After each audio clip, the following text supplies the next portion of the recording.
So today we are discussing some most confusing and important questions which DSSB asked in uh, 2022 question paper.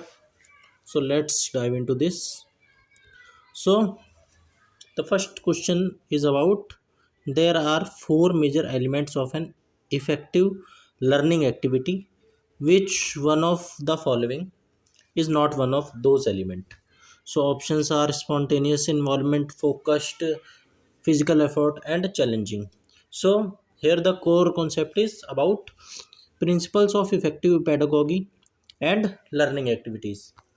So the correct answer is physical effort, because the exam first of all the examiner wants to see if you differentiate between active learning, cognitive engagement, and physical activity, moving the body. The trap is assuming that active learning always requires physical effort. So an effective learning activity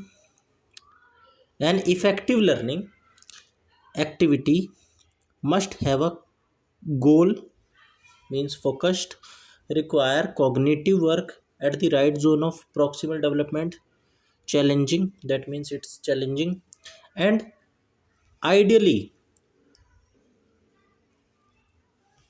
generate intrinsic motivation or natural interest, means spontaneous involvement. Physical effort is not a mandatory element. A highly effective learning activity can be entirely mental, like solving a complex math puzzle or deep reading. The next question is about in which chapter of the right of children to free and compulsory education act 2009 we talk about the responsibility of schools and teachers. So educational policies RTA act 2009, and the correct answer is chapter 4. The this is a pure factual memory test. The examiner is checking if you have read the actual structure of the RTA act rather than just its general summary. The RT Acts, the RT Act 2009 is divided into seven chapters. So let's discuss the starting four. The chapter one is about preliminary things. Chapter two is about right to free and compulsory education. Three is about duties of appropriate government, local authority, and parents. Then chapter 4 is about responsibilities of schools and teachers. This includes critical rules like pupil teacher ratios, prohibition prohibition of private tuition by teachers, and banning physical punishment. Right. Then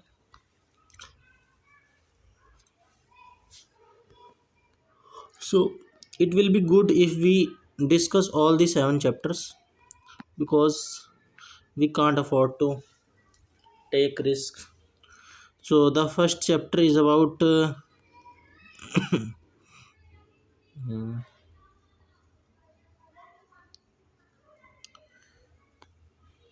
so I am searching this.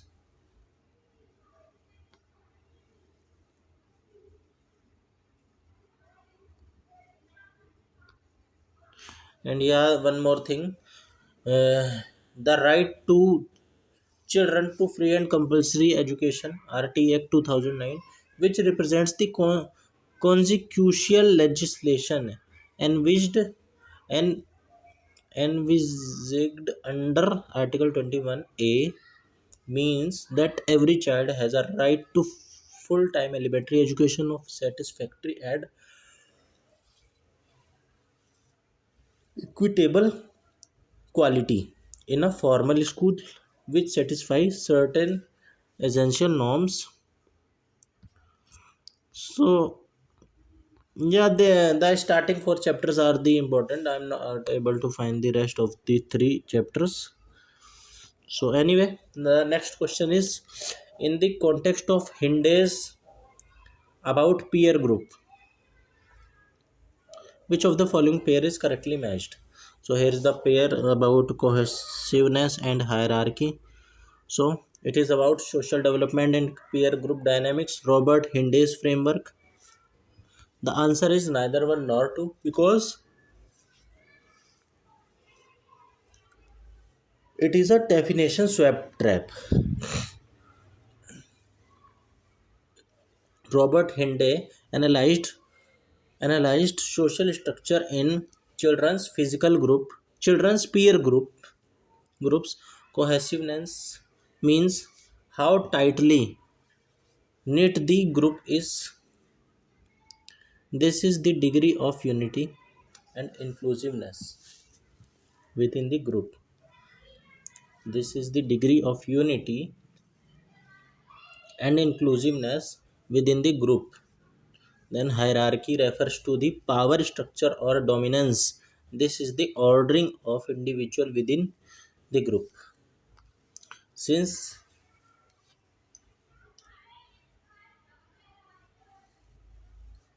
statement 1 defines hierarchy and statement 2 defines cohesiveness, both matches are completely wrong.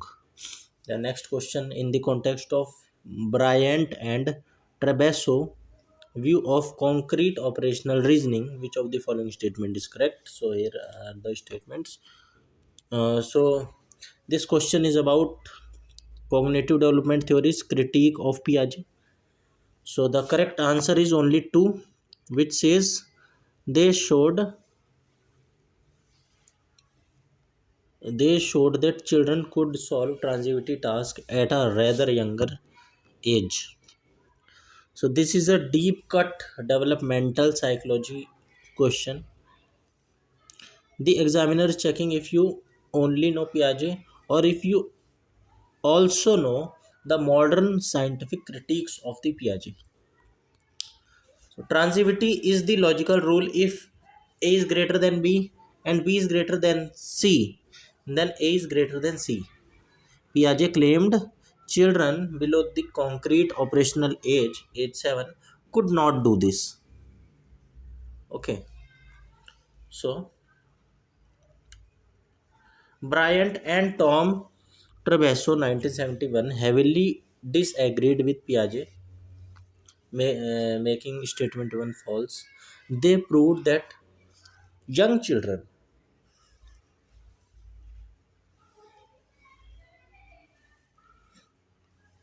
Young children failed transitivity tasks not because they lack logic, but because they had poor working memory.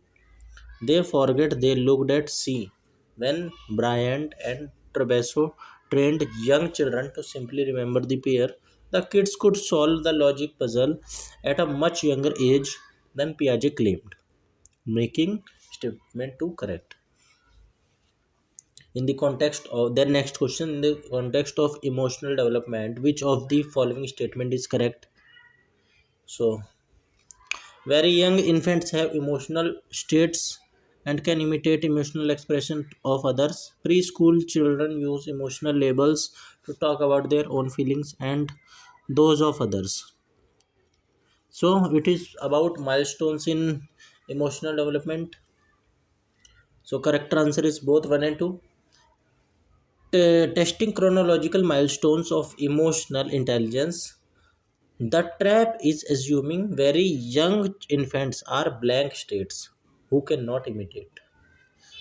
So, statement 1 is true. Research like Meldzoff's studies shows that even newborns can imitate facial expressions like sticking out a tongue and display basic emotional states like distress or contentment. Then statement 2 is also true. By preschool age, 3 to 5 years, children rapidly develop emotion vocabulary and can label feelings like I am sad or he is angry. The next question, which of the following behavior of pregnancy is correct? The very first detectable movement of a fetus is the movement of their hand. By 16 week, the fetal reaction to external touch is localized in the area of contact. So it is about prenatal physical development, and the answer is only two.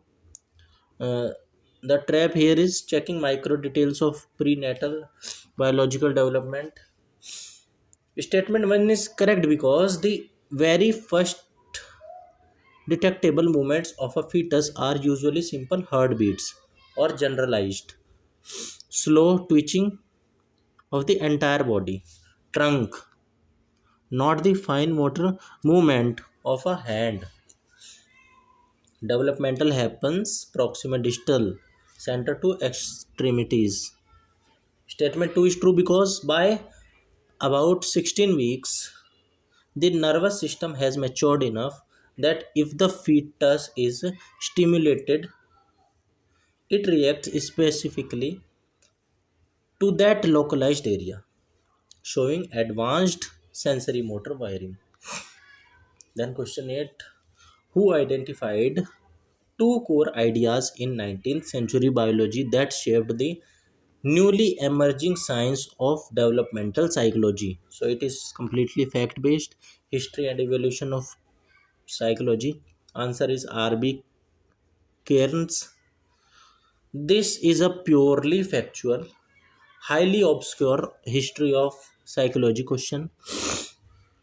The examiner here included Facebook famous names Erickson, Ainsworth, Vygotsky as distractors because candidates tend to guess familiar names when they don't know the answers.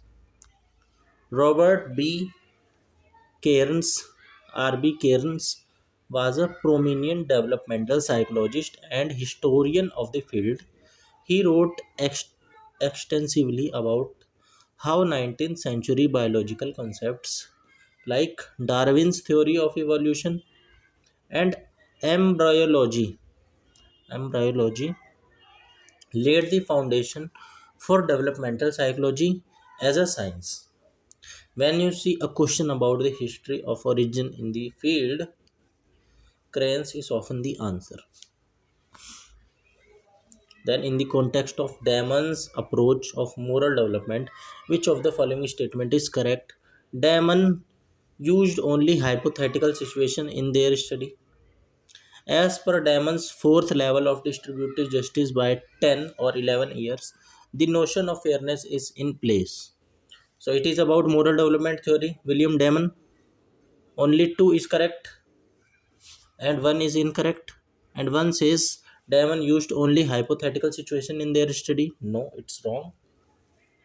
He do include the hypothetical situations as well as the other general situations as well, normal situation. And as per the Damon's fourth level of distributive justice by 10 or 11, the notion of fairness is in place, so it's true. So the examiner contrast William Damon's with Lawrence Kohlberg. Kohlberg famously used hypothetical dilemmas like Haynes' dilemma. Damon used real world practical dilemmas.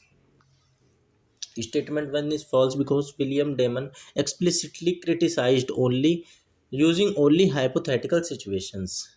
He researched how children behave in real life sharing and fairness scenarios. Positive justice.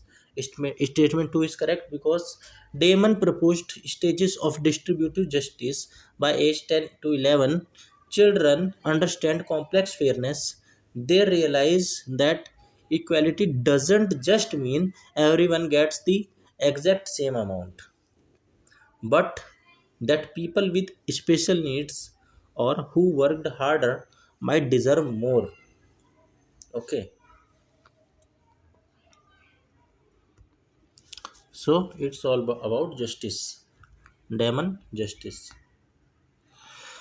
Then next question, characterizing the dynamics principle that underline dash are the fundamental importance in developmental explanation.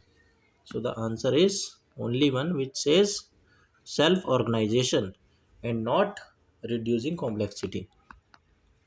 Testing your understanding of high level developmental systems theories.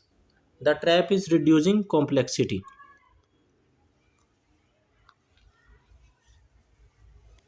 Dynamic system theory promoted by Esther Thalin and others, explains development as a web of interacting parts. Self-organization statement 1 is a core principle. New complex behaviors spontaneously emerge from the interaction of simpler parts without a central blueprint. Development actually increases complexity, differentiation, and integration. It does not reduce complexity. Therefore, statement 2 completely opposed the developmental science, because development actually increases complexity, differentiation, and integration. It does not reduce complexity. Okay, but statement 2 here says reducing complexity. So, statement 2 is completely opposed to developmental science. So, that is the answer. And then next question, in the context of problem solving, what is means and problem? What is means and problem solving? It develops significantly in the young age. For older children, the Tower of Hanoi puzzle is often used to study means and problem solving. So it's all about cognitive information processing and executive functioning. And the correct answer is only option 2. Examiner examiner's mindset and trap here is testing the timeline of when higher order executive functions develop. Means and analysis is a complex problem solving strategy where you envision a goal, identify the gap between your current state and the goal, and create sub goals to bridge that gap. That is means and analysis. Statement 1 is false because young children, infant toddlers, are very poor at means and problem solving. They are impulsive and lack the working memory to plan sub goals. It develops significantly in older childhood and adolescence. Okay. Then statement 2 is true because the Tower of Hanoi, moving disk across pages without placing a larger disk on a smaller one.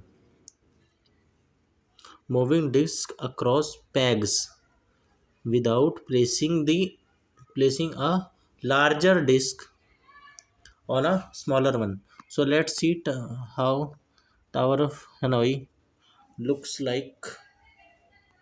It means placing the disk one by one. The larger one is at the bottom. Then it is getting smaller and smaller and smaller as they